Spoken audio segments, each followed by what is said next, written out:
Hello and welcome to another episode of India and Global Left. If you are new to the show, please smash that subscribe button. If you want to support us further, consider becoming a YouTube member, be a Patreon, or just donate small amounts in the link given in the description below.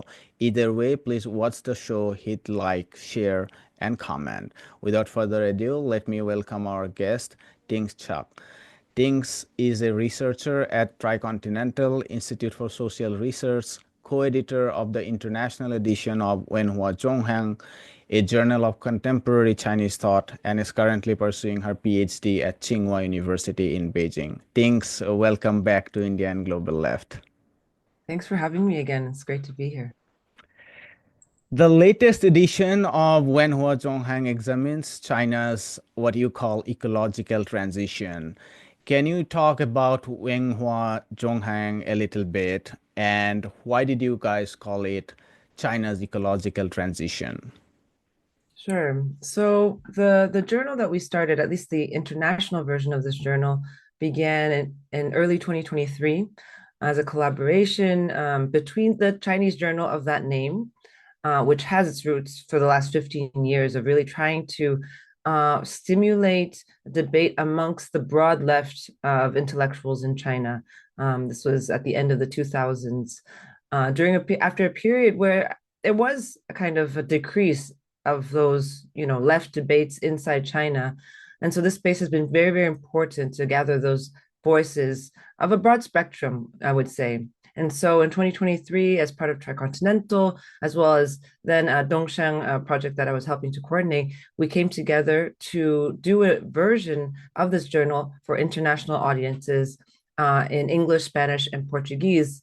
Because the assessment then was that there's a lot of analysis and different opinions around China's development, how China sees the world, how China engages in the world, but we were really lacking a space where we can interact with the debates and the thoughts of these key thinkers inside China. I think sometimes there's quite a lot of myth that, okay, in China there's no debate, there's no discussion, censorship and sort of this semi-authoritarianism that it's called. But that's not quite the reality. And so we thought we could do a bridge by curating a selection of articles and publishing twice a year. Initially, we had done 4 times a year, but we were too ambitious to begin with.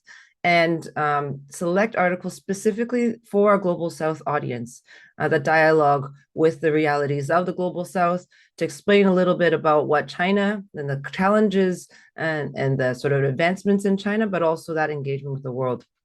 And so this issue is our 6th issue. We know that the question of the environment, I mean, is not a Chinese question. Obviously, it's a question for humanity. But one thing we noticed is, I mean, I'm here sitting in Beijing. I'm staring at a bright blue sky. There's not a cloud in the sky.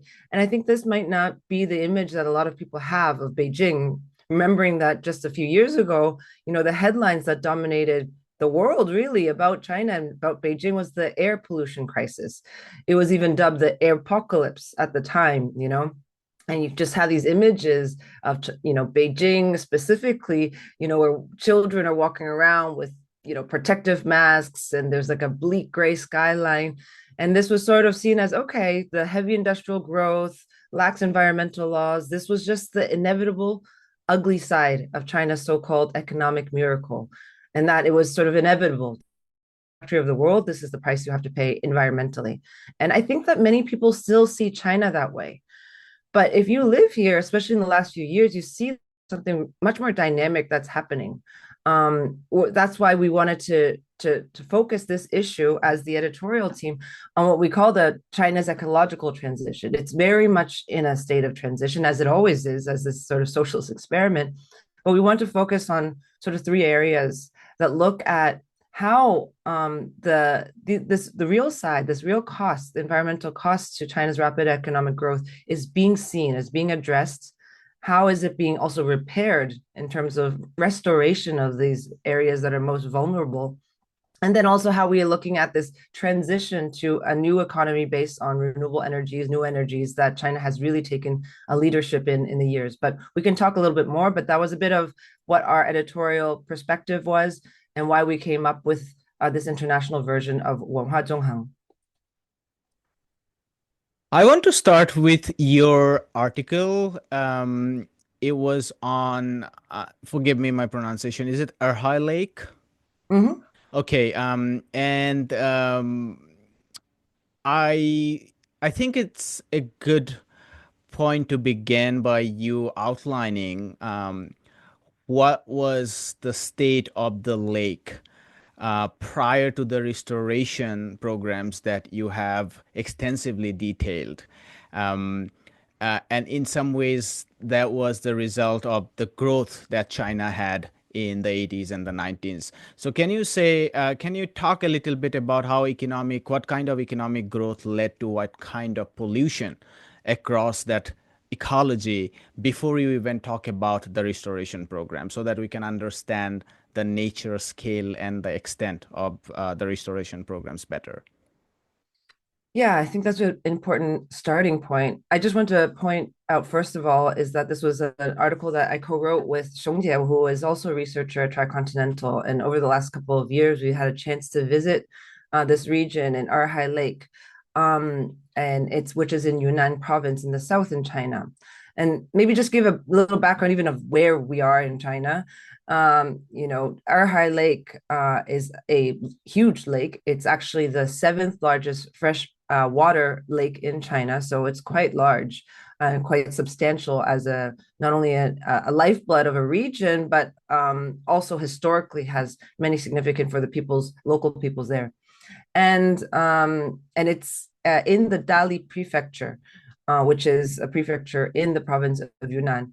What's really interesting is Dali has a long history because Yunnan is the province in China that actually is the most ethnically diverse.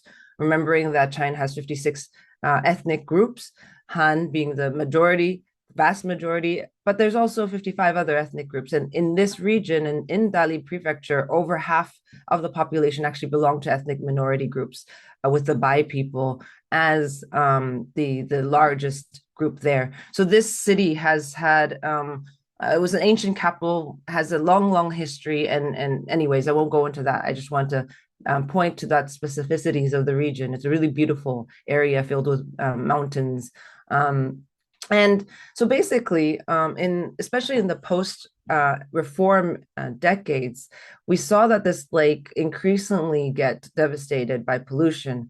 That is linked to, of course, the rapid economic development of the time. But then this article basically looks at the three main sources of how that devastation began. One of it comes with, of course, like many countries of the global south, with the advent of many fertilizers and pesticides of the so-called Green Revolution, that industrial agriculture also arrived in China. As a result, many of those pesticides, fertilizers began to kind of run into the lake. I'll talk a little bit more about that. This was also coupled with actually traditional methods of cattle grazing, hundreds of years of cattle grazing, but there's also aspects where that the what's it called, the runoff from the cattle raising was also causing problems, eutrophication in the water. But this was all coupled with things like rapid urbanization around the lake, booming tourism, and all these things meant that about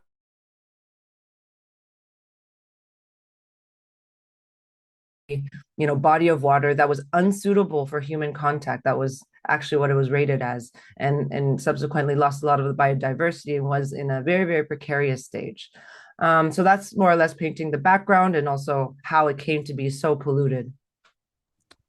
So walk us through when and how did the restoration programs begin? Also talk about the Communist Party of China's rethinking of its development strategy when ecology entered the equation of social development. In what ways socialist governance reconcile the tension between promoting growth and also protecting the environment? Absolutely. I mean, in the 90s, you already saw there were huge problems like algal blooms were becoming abundant. And so the first measures were really in that period already in the late 90s, some measures to prohibit, for example, motorized fishing boats or certain types of for example, pollutants, anything that contained a lot of phosphorus was banned in the use and in the sale in the region. and then also trying to restore some of the regions to natural habitats. But these measures had limited success because they saw overall it couldn't curtail the pollution, and also led to some economic downturn in the regions because many people's livelihoods depended on these sort of fishing and other kind of activities. I would say that in the early 2000s, and this isn't just the period of looking at Arhai specifically, but looking at the countrywide.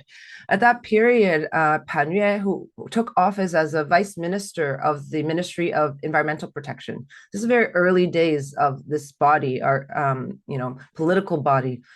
Just to let you know, Pan Yue today is the current head of the National Ethnic Affairs Commission.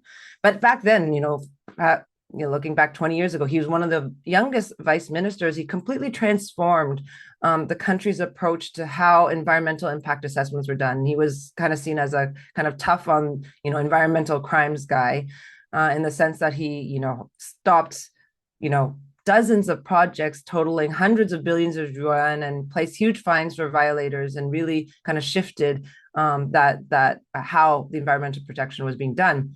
And one of the things he was looking at already then was saying that our current economic development model is unsustainable. He said this in the late 2000s.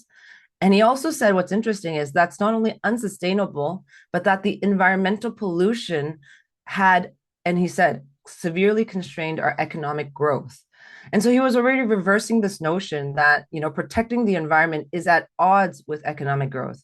And actually looking at the fact that in the long term, protecting natural environment is absolutely necessary for any kind of economic growth, and then also any kind of how to deal with, and he also called the social injustice, that's linked to that kind of environmental injustice. So all these things in terms of, that could also cause sort of a vicious cycle where social questions start to arise when we don't deal with environmental questions. So I thought that was quite interesting. He was putting those things together. So in this backdrop, we also see a new set of policies kind of come into place in Arhai. And this wasn't just, and we can talk a lot about how these kinds of policies come, down to the sort of decentralized, grassroots level.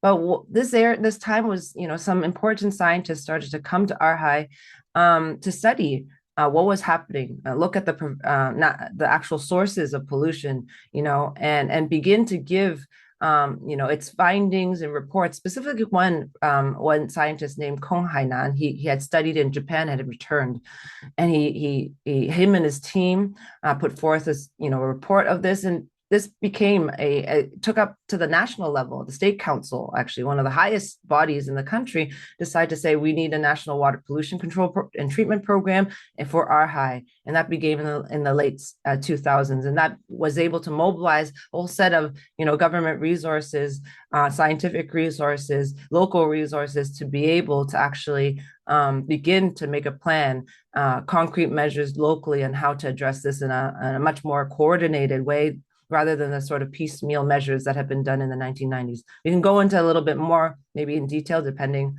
on what maybe the interest is for your listeners. I think one question that fits well here, and that will also allow you to discuss more on the thread that you are doing, is quite often there is this image of whether it's developmentalist project or whether it's environmental protection or reforestation, etc. in China, there is this image that everything is driven down from top in a very authoritarian manner. But what I enjoyed about your article is that you show how besides the involvement of high-level party officials and scientists in top universities, there were also local residents, farmers, and business owners who were made part of that consultative process. Whether we call it democratic or not, there is definitely a more substantive participative process through which the environmental protection measures were rolled out. Can you explain a little bit about how the party actually mobilizes these collective efforts in achieving its developmentalist goal, but also in this regards, its ecological goals.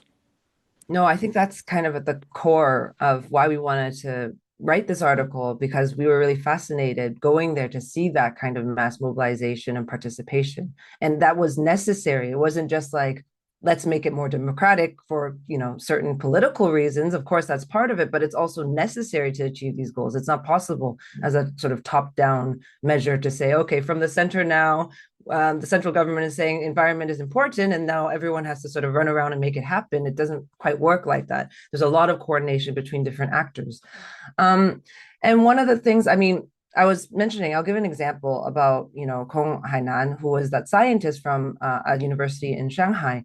And he led the team with different units. But you go to the ground and you start studying, and you study realizing, okay, one of the core, agricultural products, which is garlic, and they have a very specific kind of garlic called a single bulb garlic that was being produced that was the most pollutant. So then you create a policy, say, okay, let's suggest that we within 200 meters of the shoreline, we cannot plant this because immediate runoff. Okay, so then you have to say that's not enough. You can't just tell local farmers now it's prohibited, good riddance. You have to actually come up with other possible solutions that people can also still generate incomes, continue to produce.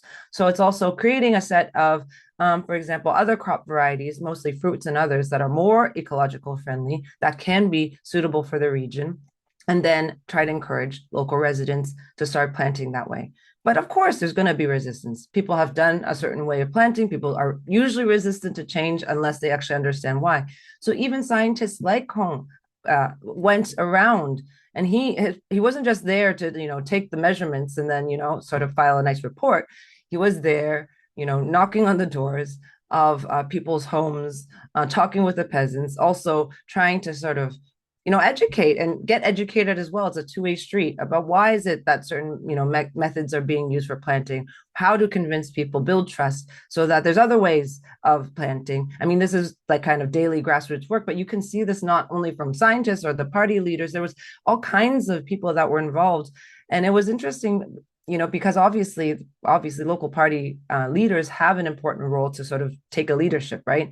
So they would also say, oh, start with your own family, start with the businesses that and try to convince them to sort of take leadership roles, set by example. And you saw that kind of across the sectors, and took time to kind of build that kind of consensus. And I want to just mention another example of how, for example, businesses have to be brought into it. It's not just enough to say, okay, now there are going to, the central government is going to come in and invest to resolve this problem. It's not possible. That's not a sustainable mechanism either. And it's not so the way that the government works. So for one of the aspects is there was another team from another university that said, okay, dairy farming is a major problem. What's the problem? Because cows obviously poop, they have extra excrement, and all of that is entering the water without any kind of processing. So they were able to convince local businesses to be able to build factories, to be able to start turning that into organic fertilizers that are also good for production. And so that then the government can come in and subsidize and say, okay, if you buy from local farmers, then we will subsidize you for collecting that excrement and then turning into fertilizers. And in that case, now these companies have some incentive to do so.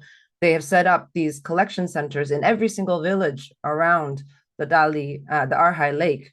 And in turn, actually, not only is the fertilizers being produced for all the local farmers, they're actually being sold across the country and to some extent being exported. So we have to find the benefits for enterprises, but as well as farmers to be able to maintain their livelihoods and gain incomes. So I think in a way you can kind of see how this sort of national policy direction, whether it comes from directly from the president like Xi Jinping, who has been very concerned about the environment, to people like Pan Yue, comes down to impact the levels where there are the scientists, the universities, help come up with a scientifically based, solutions, and then the capacity to mobilize various sectors on the ground level to actually make that happen in concrete practice. And so I think Arhai was a very interesting example to show that and demonstrate how that works. I was curious if you could tell us a little bit about the story of Hu Tao. My pronunciation may not be No, right. great. Your Chinese is 我 excellent. 的中文发音不太好。Uh, okay, so yeah, you said Pan US said that, or he was instrumental in driving the idea that ecological sustainability is not necessarily at odds with growth and development, at least in the long run.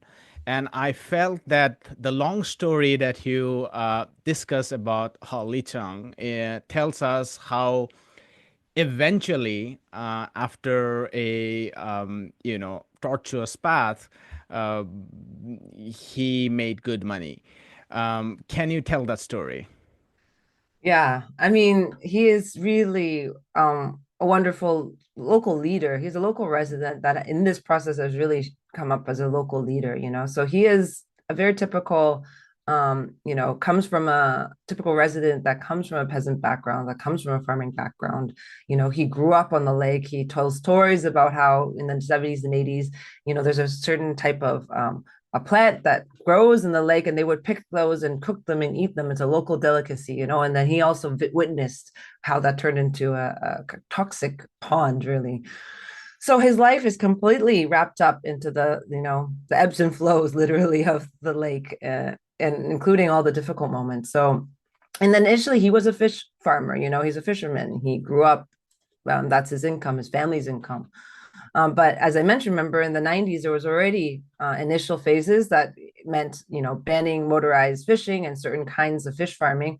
And so he was one of the people, like many, who basically he ended up selling his boat, his motorized boat for scrap metal. You know, he couldn't work doing that anymore. And so in the 90s period, he was also one of the many people who went to another city to work, like a migrant worker. As you know, it's a big issue in China. Hundreds of millions, 300 million people in China are migrant workers that go to other cities and regions to work. So he was one of those.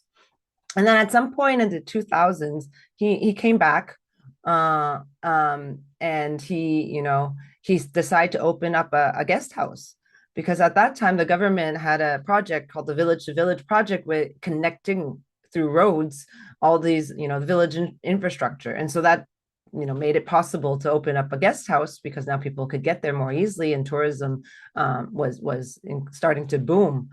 But then again, when, you know, these last 10 years of policies came, where they said, okay, within this certain region buffer zone around the lake, we can't have sort of economic activity, including, you know, guest house dumping their wastewater into the, imagine as those grow, hundreds of them are being built around. That's completely unsustainable. So he was one of the people affected and had to actually relocate to a new community that was families that were relocated to restore certain areas. And then finally, in like maybe 3 years ago, he was able to get a piece of land and start to be part of this transition to more ecological farming methods. And he's particularly farming rice and rapeseed, under this guidance of these, you know, reclamation groups that have been formed over the years. And at the end of this very ordeal, now he's producing this organic rice. I actually have some downstairs. He gave us last time we visited, and he tells a story actually with a lot of pride, you know, as being someone who really, I think, made personal sacrifices. Like many people had to make personal sacrifice to preserve this collective common good that is the lake. Without the lake, there is no possibility of an economic future for anyone. Is that at least last time I saw him, he was already in the process of being a candidate member of the CPC. It's actually something that he had, I think, in this process also had kind of gained a political confidence in himself as a leader, and also sort of interest to become more officialized as a party leader. So let's see. I haven't heard the update since then, but he's on his way to become a member of the CPC. Did you meet anyone during your study or survey who were extremely critical about some of those policies? Let's say the relocation programs. You have described how a lot of houses were shifted to other parts which is presumably were ecologically less sensitive. I was just curious if everyone was positive, or there were some dissident voices, if you like? I mean, every person is going to have their any human being about how it should happen. There was lots of discontent. There's lots of things that people didn't want to do. People don't want to move. And people are skeptical of whether if they move, they will not be able to pursue the income that they have, all kinds of things, right? But one of the things I think, to be able to actually, you know, have that new, it's called the 1806 town to commemorate, to those 1,806 houses that actually households that moved, that's the new town. That means being able to convince some people, of course, they economically, right? But one of the things, if you go visit the town now, all the people did end up moving. It's the housing and the conditions it's a beautiful, beautiful place to live, and I think that also convinces many people. I'm not talking about like, bourgeois mansions or something like that, but it's a very comfortable place to live. The houses are much better equipped. The community is much better equipped for the elders and for the young. The housing quality is way better. So in those things, people also see that their living conditions and improve. Also the lake, I think that's a big thing that convinces people to over time, is that the lake is now like potable. The water is potable now. Information is something I think participated somehow. They might go or 20 years ago or even 5 years ago, but these are things that you see those sort of collective improvements. So I had heard people who had lots of doubts. I mean, even Mr. He was not, we're telling the story after the fact now. You can imagine how hard it was during the fact. So he's just one of those people that had lots of worries, lots of, upsets. And he's not saying, oh, yes, all the way. He's been supporting every single measure and never had any doubts, never had any, you know, um, differing views. He's definitely one of those people. Yeah, I wanted to ask you this because not because I expect a complicated process like rebuilding a ecological habitat to be a simple process, but to just bring out the fact that China has all these contested, democratic, consultative processes like any other society, and it's not something that's where top party dictates are like pushed through the top. I also wanted to ask you about your use of the term ecological civilization for two reasons in particular. Civilization traditionally is associated with the achievements of modernity, cities, buildings, monuments, towers. So, how does that stack with ecology? And also in the Chinese context, what does that mean? Because there's a lot of literature on the civilizational idea in China. A lot of people say that it's a continuous civilization, long written script, and so on. A lot of people are also critical about the civilizational idea, saying that it leads to crude nationalism and so on.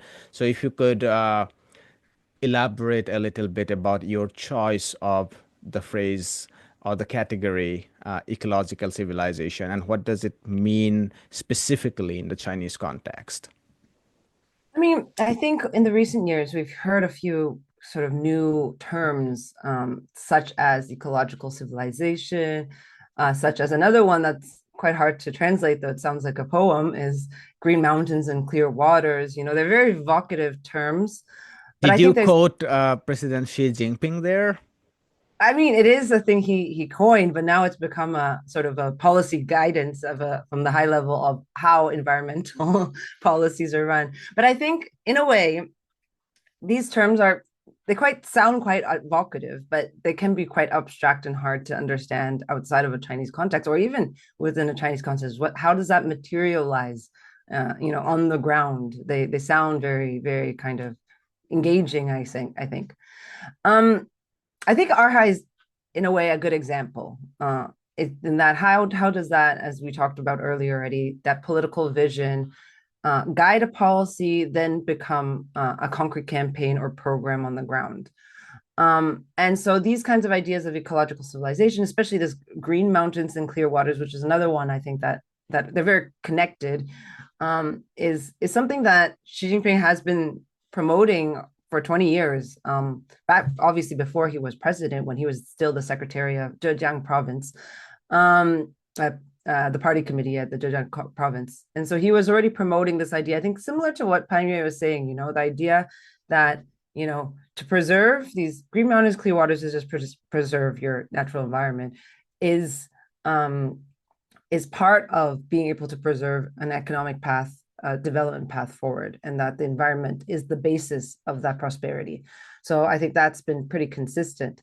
And in a way, I think civilization is something that is still constantly, being understood. From how I personally have been understanding it, this idea of a civilization state, and amongst other things, is trying to, in a process of cultivating and understanding China's process of modernization, a socialist modernization in connection with a longer history and culture. I think this is just part of a process of how, what the government has been focusing on in terms of building a cultural confidence. I mean, one thing we know, coming from countries that have been colonized or oppressed or whatever, what actually lags behind the economic development or the seizing of political independence is actually oftentimes a cultural side. How do you sort of undo the hundreds of years of that kind of oppression and actually build a sense of confidence in your own history, in your own culture? And I don't mean that in a narrow sort of, chauvinistic, nationalistic, chauvinistic sense, but that, as a multinational people, multicultural people, in, in a broad sense, come from a long sort of civilizational history. But I think in terms of this environmental question, and this was actually, been emphasized specifically in the last National Congress of the CPC that happened 2 years ago.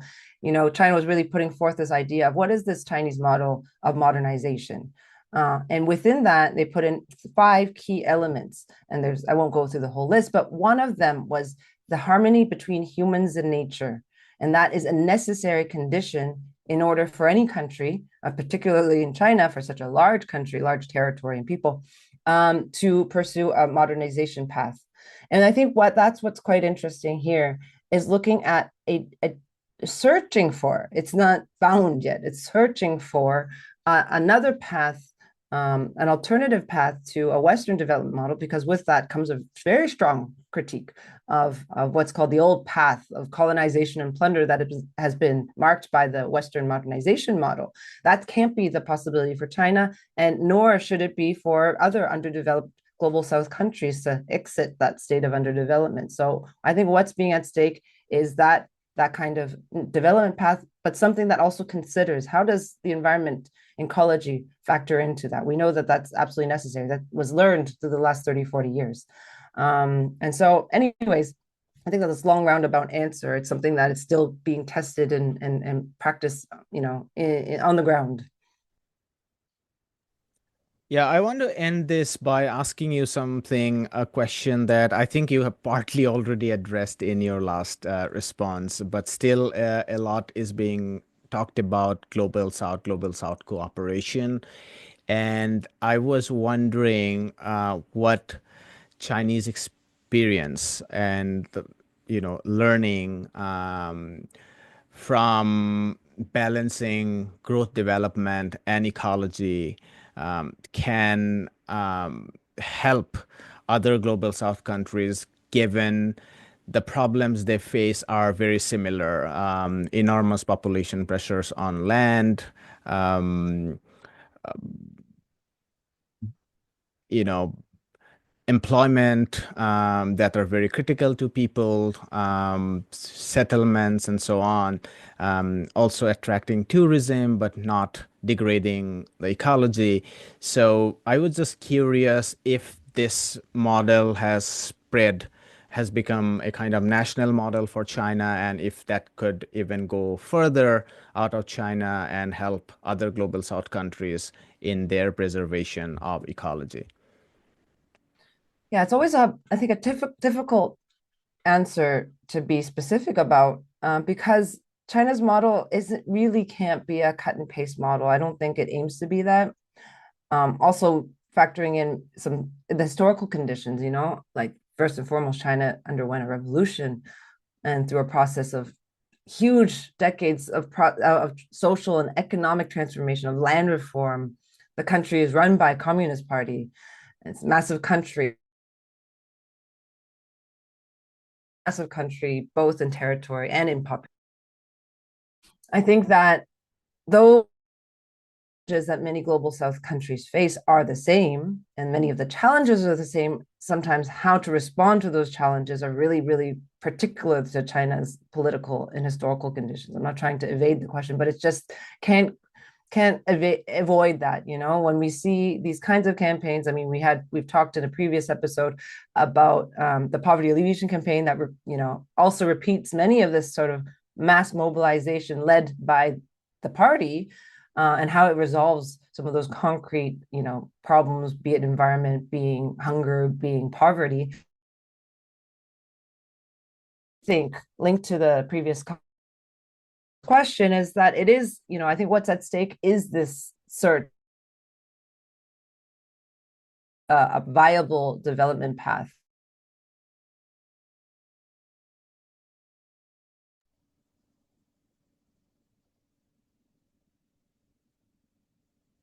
How do you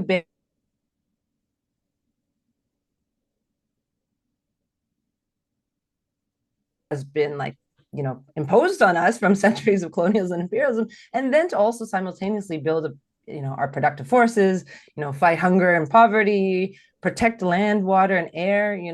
It seems like a pretty impossible kind of mixture Mm-hmm. of things, and I think sometimes I feel really off put by some proponents of degrowth as saying that that's something as a possibility for global south countries starting from these conditions. I mean, it's easy to say that sitting from the already industrialized and advanced capitalist societies of the global north, but how can you say that from the perspective of Right. global south countries? Not possible, right? And also not possible to just say, okay, we will follow this Western modernization path. We've been trying and it hasn't provided the fruits.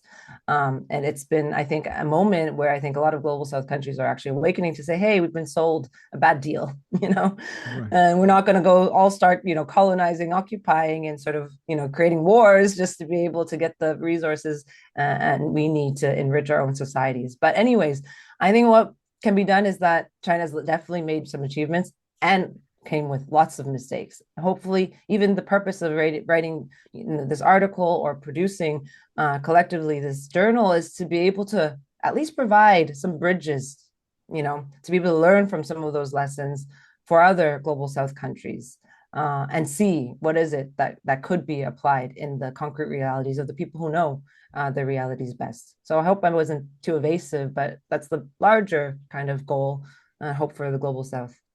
That's totally fair. I have this intuition that a lot of Chinese spectacular ecological environmental success, whether it's having public bikes in their cities, whether it's the progress they have made with electric vehicles, or whether it's the reforestation programs. And as we have seen, a lot of ecological restoration, biodiversity restoration, a lot has to do with Chinese economic success, but I also feel a lot has to do with the Chinese political system, that there is the collective will, that these are things that matter to the society, that there are different things to balance insofar as the social dividend is concerned, and also utilizing the levers of a party state to mobilize people to build that consensus.